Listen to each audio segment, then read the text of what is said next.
Everyone, Dave Greco here again, and here is the next stage of our concept character video that we're making. It's actually been a little bit of shift and something I actually want to talk about, and something that a lot of people call, and it's called pivoting, and something I want to talk about previously about what we're working on with this piece. So basically, over the past week, I've kind of looked at what we were doing before, and something wasn't totally sitting right with me.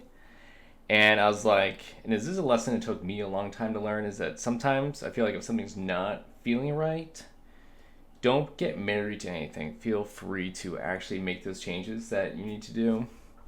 And so I ended up doing some of this a little bit off without recording, and I kind of resketched it. I have this kind of like yellow tone in the background, not something I usually do too much.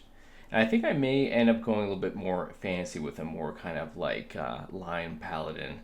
There was something that didn't merge right with some of the ideas that were happening. I kind of changed some shapes real quick. I just want to catch you guys up to speed on that. I think it's good to always adapt an idea, and I think pivoting in your work is actually a really good lesson to learn as you're doing concept art. Sorry, I'm recording at night. You can see the ring light through the glass back there.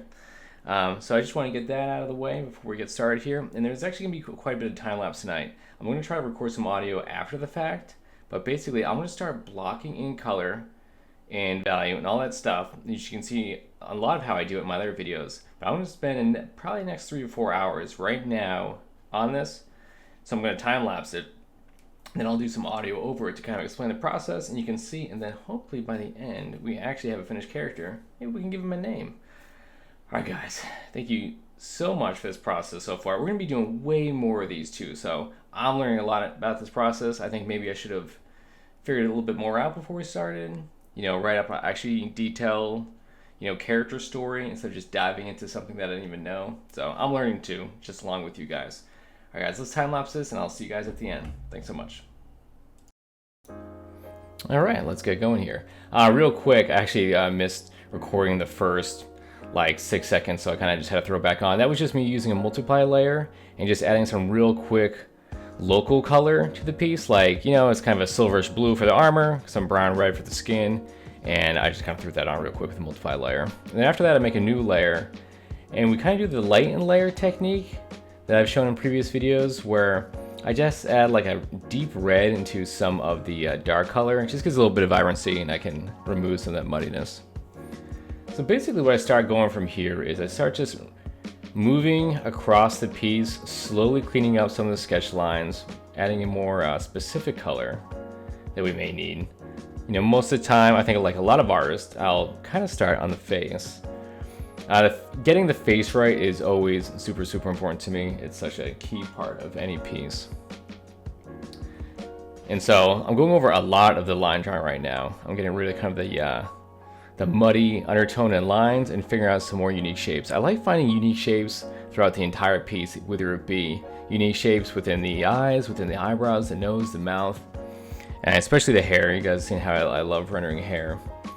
So I'm just kind of finding where my highlights might sit, but I don't spend too much time on area. I'm not just like, let me just polish this nose to a final. So I'm just always kind of moving around the piece, seeing where it may take me. And there's a lot of like self-discovery even at this stage while I'm painting. Like I'm still figuring out like, oh, what could we do with this hair? Maybe it's got one color of silver inside it, or I don't like how the silhouette works on the top of the hair. So we can make big sweeping changes even at this stage. I consider the sketch underneath as just kind of like a really loose blueprint. I haven't figured out a lot of the specifics of this armor, how that's going to look, and we can still just do it in this stage. So as I'm applying local color and figuring everything out, I can also figure out where do I want my light sources, where can I make some interesting shapes with the light. With concept art, and I would still consider this a concept piece, I still in my mind want to think that like if I had to give this to a modeler, that a lot of the stuff is read and can be modeled from without going as generic as like a tease pose character or something. Like I'm not hiding too much, but I'm also not keeping it like super boring. A lot of modelers would love you just to give them like a T-pose model and a back and a 3/4 and a bunch of orthos and breakouts. But sometimes we gotta spice it up for ourselves too. So it's the same thing. I'm kind of just like rendering out like how I want the silhouette of his face to look. Sometimes I'm not too sure. want the contrast to read pretty well, so I'm just kind of peppering around. I think I'm using the DG main brush for almost this entire piece also. So if you're curious about what brush I'm using, I use that DG main like crazy. And that brush is available right down below. So same kind of thing. I'm still peppering around. But yeah, and what I was talking about with pivoting earlier too is, so I was thinking about this piece, and I think initially I almost wanted to even pivot harder. I was like, maybe the pose is too boring. Maybe we could have gone way more dynamic with it. Like him hunched over, growling, sneering, give it a ton of character. And I was like, I still want this to be considered like a concept. This is our first take of a character. You can always take further illustrations or pieces of your character further later and build on that. Give it more dynamic poses. Maybe we can change some more features in his face. But with concept art and game development, I find that if you can spend the time, sometimes production doesn't always allow it, is that there's more iterations. You're going to paint this character again and again, and you'll figure it out as you go. And then a lot of the time you'll have the art director giving feedback and how everything might go. So I was like, you know what, I wanted to change it a little bit, but let's not get too crazy. Let's try to stay focused. But I think the idea of pivoting is good, but I also think the idea of finding a part of the piece that you love, especially when you get into like a professional job, sometimes you can kind of get into, you kind of feel like you're in robot mode. You get a lot of tasks given to you. You're like, yeah, I can paint that. And you kind of just go through the motions of painting something. I work with, a lot of artists that can do that from time to time is, yeah, I got to paint this. Let me just paint it. But I found lately, if I can find some part of a piece, and it took me a long time to figure this out, to make myself, what can I do to this piece to make me love this piece? What kind of personality, what kind of interest can I give it? And then when I start to love the piece and polish the piece in that way, the piece comes out so much better. It's not like I'm just kind of churning out another piece. It's hard sometimes. You get into the grind of having to do so much artwork, which is good. I love doing art as a job. It's what I've always wanted. But I think sometimes you have to go back and dig deep and find that little bit of love. So I think that's a good thing to always think about. Like if you're doing work for a client or anything like that, you always you want to appease the client, but you want to find a little special place for yourself as well. Because you never know where any piece is going to take you. Who's going to notice that one piece that gets you a different client? So many times an art director or another company's got in touch with me like, oh, I saw this one piece. It's really hit something that we're looking for in this next project. And you look back and you're like, you know what, maybe that was, I remember I found the love in that piece and I really put this extra effort and time into it. And I found something really cool that I loved. And it totally pays off. You just never know what each piece is almost like a little lottery ticket. You never know where it's going to take you and what's going to do to you.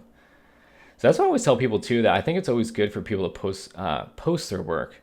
I talk to a lot of people that are, I don't know if they're timid about posting their work or putting their work on ArtStation or anything like that.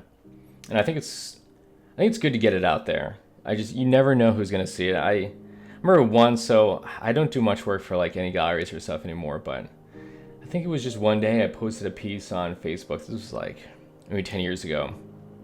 And I had a friend that saw it. And she actually had forwarded over to a gallery director, and this was Spoke Art at the time. He still Spoke Art, but Ken. And I'm doing a lot of the first Bad Dads show, the Wes Anderson themed show. And that was just based off of me posting one piece of artwork one day. I just put it up, and then it opened the door out. So you just never know. So it's a little bit of a tangent, but I think it's important. So this is what I was doing before too, is I'm not sure what I was going to do with these shoulders. I had like I could always spend a lot more time in the black and white and the line drawing to finalize this stuff, but I don't mind figuring it out while we're painting it.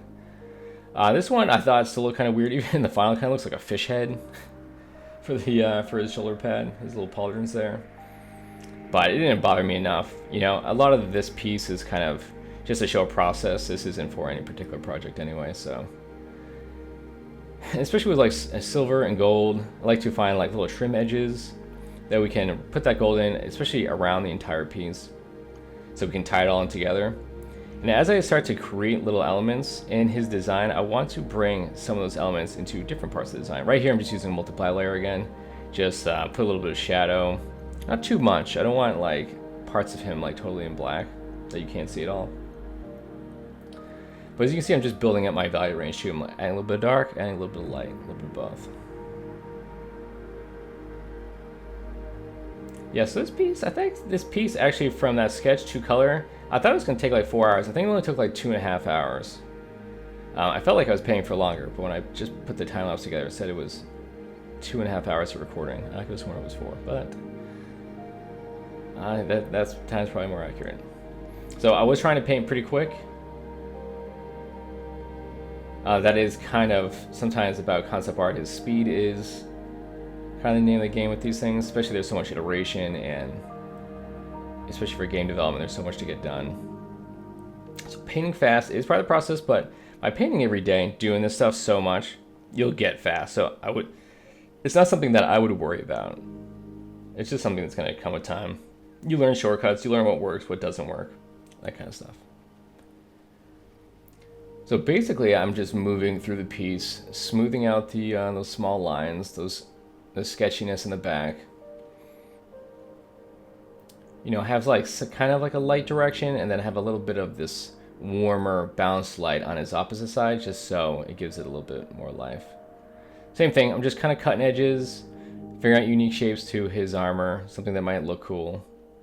You know, we could totally go back. I could have spent way more time on this. Let's really figure out this pauldron. Let's really figure out this breastplate. Let's give this nice intricate line engraving on his breastplate. We could do all that stuff. Like, all this is totally just used as an example of like a basis. You obviously could go deeper and deeper and deeper on this guy. You know, I think we could have integrated his hairline into his face maybe more, so it doesn't look like he's got like a toupee on. So I don't think it does too much right now, but might have integrated that more into his skin, so it looks like it kind of just came up off his face. That'd been cool. There's tons of different ideas, especially with these. Like, we could copy this thing over and then try out a bunch of different color and fur patterns for him. He could be like a white line with like black hair, or different, you know, stripes on him. I gave like a little bit of stripage right here, I felt like it was too much of a thick shape. He's got like really large arms. So maybe if he's got like a little bit of a pattern in his arms, that just breaks it up a little bit. Yeah, but this direction just felt better than going. I thought the sci-fi idea was pretty cool. It just felt like I was kind of stuck in between. I could tell by the drawing that I hadn't made a full decision. Like, there was a lack of confidence with the direction of it before. And sometimes I keep these pieces up like on my computer, and I'll just be walking by during the day, and it's good you take breaks, and I glance at it out of the corner of my eye. And I was like, you know what? I just can walk over, do a couple marks on it. Maybe a couple hours later, I see it again, do a couple more marks. Like, if you're not rushed for a project, I feel like that's a really nice way to slowly edit it, step away from a little bit, because when you come back, it's like flipping your canvas, right? You notice so many things that looked weird before, or didn't sit right. Yeah, there was seriously one night I was just laying in bed just thinking about this piece. It's like, you know, when I wanted to change directions, I wasn't really sure about it. But that's what's cool. It's interesting, especially the other ones doing them such, you know, live with you guys. And you guys have been amazing on this channel so far. Your guys' support and seeing the channel grow already, I feel like, has been amazing. You know, I saw some people post wishing I could put more videos out per week, and this one's even going out a little bit later than usual. And I absolutely wish I could. It's tough trying to balance it all. I do paint usually 3 times a week on Twitch. If you guys aren't, check me out over there. It's twitch.tv/DaveGrecoArt. We paint. We also play games with viewers as well, so it's a little bit of both. You know, I've always been a long time huge game fanatic. You know, it's part of why I went into concept art in the game industry in the first place. My love for art and games just seemed to match completely, and so that's why Twitch is such a perfect place. I love spending time on there. I love hanging out with everybody. Everyone there on the channel has helped me push my artwork so far this past year. It's really been amazing. So yeah, definitely hop on over there. I paint kind of late night US time, so a lot of EU people have trouble checking out the stream. Is super unfortunate, but it's the only time I can manage to paint on there. And then all that information is just down below with my Twitch address, and you can check out my Instagram down there as well. I actually put up the final of this on Instagram yesterday, just to kind of tease out what the final came to, and saying that this time lapse. I'll probably put this time lapse out on Monday. I know I'm saying this as you guys will be watching it on Monday, so, or maybe Tuesday because Monday's a holiday. I don't know. We'll see. We'll see when this comes out. But yeah, same thing. So I'm going around. I'm trying to noodle out this gauntlet. I'm like, what are some of the shapes that can mimic his pauldrons already and a little bit of his breastplate? And I'm just smoothing out that kind of undersketch. I'm adding little bumps and grooves just to give it a little bit of imperfection. You know, a little bit of highlights. A lot of it's still pretty desaturated, and I'll go a little more saturated when I start applying this light and stuff, right? Same kind of deal. I'm actually surprised when I look back on this how much I work this zoomed out. I feel like I'm not this zoomed out when I work. But I go back and watch these, and I was like, wow, I was zoomed out this whole time. I didn't zoom in on this hand at all. That's pretty bizarre. But I think it's just something I've gotten used to. I like kind of looking at the piece and seeing how the shapes all play out. Most of the time, if I zoom in, it's usually doing like some face tweaking and that kind of stuff. So I hope you guys like this kind of version. I like doing a time lapse while I'm also kind of rambling. It's kind of interesting to go back and see it sped up a little bit. I took this 2.5 hours and crunched it down to 20 minutes.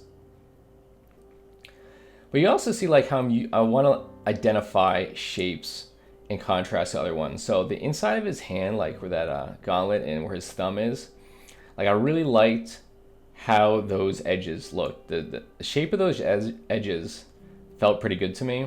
So I don't mind keeping like a little bit of that line drawing in.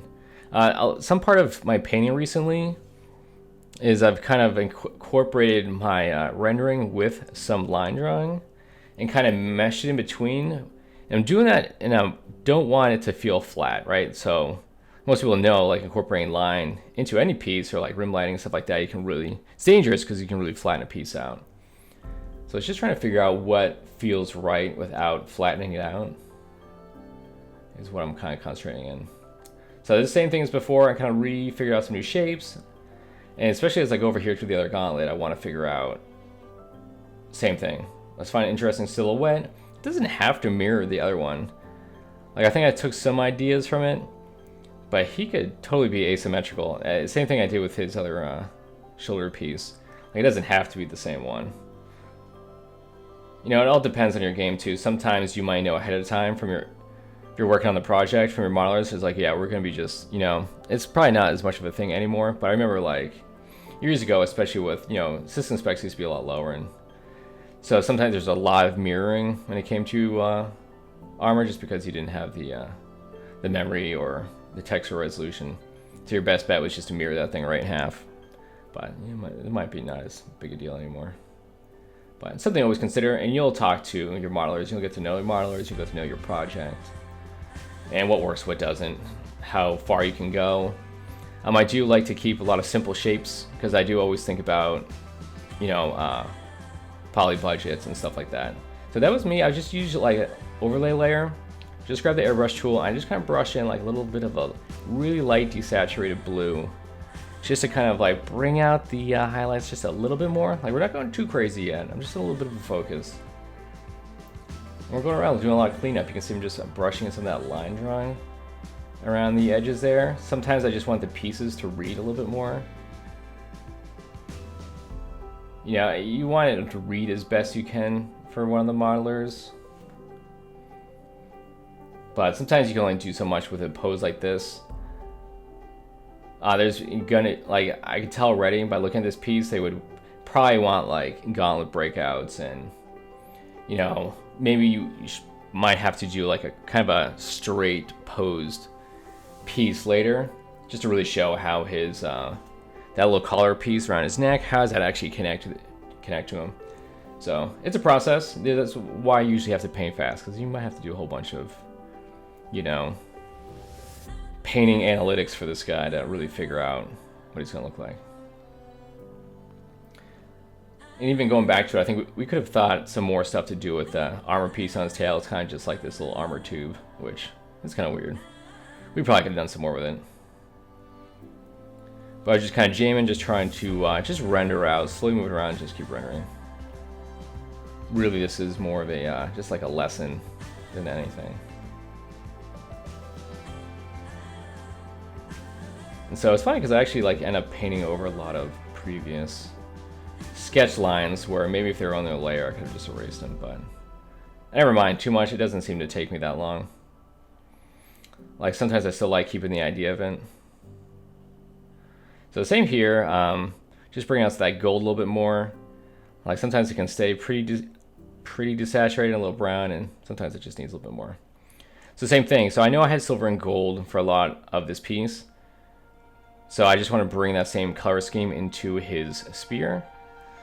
So basically I'll just silver the whole thing out, and then I'll find little gold trim elements that might make it pretty interesting. So it's just like jamming on some interesting shapes, see how those shapes work, and then quickly run them out. Like these are pretty basic shapes, which is pretty good.